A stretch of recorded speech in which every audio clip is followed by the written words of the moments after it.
हे बघ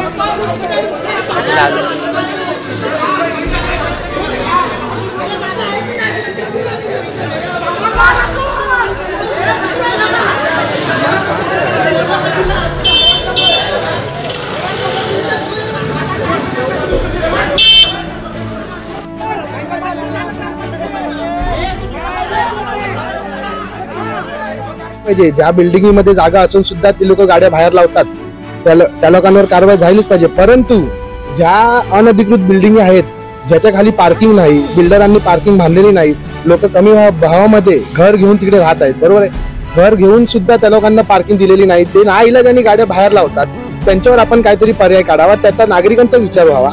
याबद्दल मी बोलल्याप्रमाणे ते लोकांनी त्या टायमाला कमेंटमध्ये त्यांनी पॉझिटिव्ह उत्तर दिला, पण दुसऱ्या दिवशी संध्याकाळी किमान 100-150 जमाव घेऊन माझ्या ऑफिसमध्ये घुसण्याचा प्रयत्न केला, माझ्या कार्यालय तोडण्याचा प्रयत्न केले। आम्हाला जीवहानीची धोका आहे, याच्यावर प्रशासनाने लक्ष टॉप 10 महाराष्ट्र न्यूज चॅनल मधून मी दीपक कोटेकर। सध्या मी उपस्थित आहे नालासोपारा पश्चिमच्या निलेमुरे गावामध्ये। आपण जर पाहिलं तर या ठिकाणी गेल्या काही दिवसांपासून ट्रॅफिक पोलीस गाडीवरती कारवाई करताना आपल्याला दिसत आहे, परंतु जर आपण पाहिलं तर या ठिकाणी जे स्थानिक आहेत ते या गोष्टीमुळे कुठेतरी त्रस्त झाले आहेत आणि याचा आवाज ज्यावेळी राष्ट्रवादी काँग्रेसच्या पदाधिकाऱ्यांनी उचलला त्यावेळेला चक्क त्यांच्या कार्यालयात त्यांच्यावरती हल्ला करण्यात आला। जाणून घेऊया नेमका सगळा काय प्रकार। आपल्या सोबत यावेळेला मनीष परमार आहेत। मनीषजी, नेमकं त्या दिवशी काय झालं होतं, काय कारण होतं की या कार्यालयावरती हल्ला करण्याचा प्रयत्न केला गेला? विषय असा होता, हितेश गरज म्हणून एक पोस्ट टाकली होती त्यांनी फेसबुकवर की जी टोईंगची कारवाई आपल्या गावामध्ये जी चालू आहे त्याचे काहीतरी व्हिडिओ आणि फोटोज त्यांनी शेअर केले होते।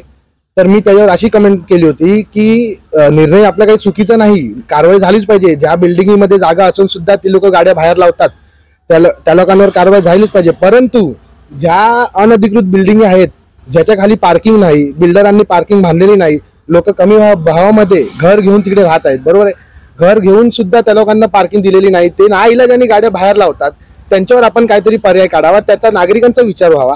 याबद्दल मी बोलल्याप्रमाणे ते लोकांनी त्या टायमाला कमेंटमध्ये त्यांनी पॉझिटिव्ह उत्तर दिला, पण दुसऱ्या दिवशी संध्याकाळी किमान 100-150 जमाव घेऊन माझ्या ऑफिसमध्ये घुसण्याचा प्रयत्न केला, माझ्या कार्यालय तोडण्याचा प्रयत्न केलेला आहे।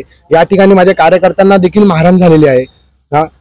रोहित सिंग म्हणून आणि शशांक राय या दोघांना मारहाण केलेली आहे। मी जागेवर नव्हतो, मी मंदिरामध्ये होतो, मी मंदिरातनं अर्धवट माझं सोडून मी इथे धावत आलेलो आणि मी काय ते त्या लोकांना सांगितलेलं। या सगळ्या संदर्भात तुम्ही पोलिसात तक्रार दाखल केली आहे? पोलिसांमध्ये मी FIR दाखल केलेली आहे, पोलिसांनी देखील आम्हाला चांगलं सहकार्य केलेलं आहे। पण माझं सांगायचा हेतू एवढाच आहे की नागरिकांचा कुठेतरी विचार व्हावा, नागरिक कुठेतरी दाबले गेले नाही पाहिजे का, परंतु नागरिकांचं जर आपण काही करू शकलो तर आपण काही कामाचे नाही। आता आपण मी बाजूला तिकडे शाळा सुद्धा आहे, बाजूला सुद्धा आपण जर बघितलं तर रस्त्यावरती चिखल वगैरे आहे, तर इकडचे नगरसेवक वगैरे कोण आहे?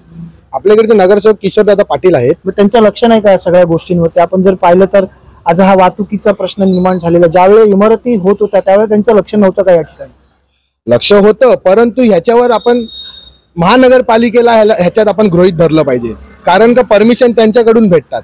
महानगरपालिकेने ह्याच्यावर काहीतरी कठोर कारवाई करावी आणि माझं एवढंच म्हणणं आहे की ज्या नागरिकांच्या गाड्या बाहेर आहेत त्यांना त्या बिल्डिंग खाली नाही तर कुठेतरी चांगली एक वाहतुकांनी सोयी करावी, जी आजूबाजूला गाड्या लावून त्या लोकांना ही जी ह्यांच्यावर जो अन्याय होतो आहे तो थांबला पाहिजे। म्हणजे तुम्ही या सगळ्या विरोधात आवाज उचलताय म्हणून कुठेतरी तुम्हाला तुमचे जे कार्यकर्ते आहेत त्यांना टार्गेट केलं गेलं? मला कायम दाबलं जात आहे, मी राष्ट्रवादीचं काम इथे करू नये, राष्ट्रवादीचं माझं कार्यालय बंद होऊ नये। मी राज्याचे उपमुख्यमंत्री अजितदादा पवार यांच्या नेतृत्वात माननीय जिल्हाध्यक्ष राजाराम मुलीक साहेब यांच्या मार्गदर्शनाखाली इथे वसई विरारमध्ये युवकांचं काम करतो, कायम करतो, पण इकडे मला दाबलं जात आहे, मला जीवाला हानी होईल असे मला धमक्या येत आहेत, मला व माझ्या कार्यकर्त्यांना युवकांना जीव मारण्याची धमकी सुद्धा आलेली आहे। आम्हाला जीवहानीची धोका आहे, याच्यावर प्रशासनाने लक्ष द्यावं। आम्ही मुलीक साहेबांना देखील कानावर घातलेलं आहे, मुलीक साहेबांनी आम्हाला चांगलं सहकार्य केलेलं आहे। आम्ही दादांकडे सुद्धा जाणार आहोत या गोष्टीपासून, कारण की आम्ही नागरिकांना सपोर्ट करतो। आम्हाला कोणाचा विरोध नाही, आम्हाला गावाचा विरोध नाही, आम्हाला कोणाचाही विरोध नाही, फक्त नागरिकांचा विचार व्हावा एवढं आम्ही फक्त बोलतो आणि आम्ही नागरिकांसाठी कायम राहणार। माझा जीव गेला तरी मी कायम राष्ट्रवादी काँग्रेस पक्षाचं काम करत राहणार आणि नागरिकांसाठी लढणार। परंतु जर माझ्या कार्यकर्त्यांना याच्या पुढे असं काही घडलं तर मी जसाच तसं राष्ट्रवादी युवक काँग्रेस जसाच तसं उत्तर द्यायला तयार आहे. आपण एकंदरीत जर पाहिलं तर या विभागामध्ये अनेक मूलभूत प्रश्न आहेत. आपण जर पाहिलं तर रस्त्यावरती प्रचंड प्रमाणामध्ये चिखल आपल्याला पाहायला मिळतो. त्याचं कारण असं आहे की या रस्त्यांमध्ये खड्डे आहेत. मग इकडचे नगरसेवक आहेत, त्यांचं या गोष्टीवरती लक्ष नाहीये का? आणि एक युवक जर कुठे ना कुठेतरी नागरिकांसाठी काम करत असेल तर अशा प्रकारे त्याच्यावरती स्थानिकांकडनं हल्ला करणं हे कितपत योग्य आहे? आता हे पाहण्यासारखं ठरेल की स्थानिक पोलीस याच्यावरती काय कारवाई करतील. Top 10 Maharashtra news, Vasai Virar.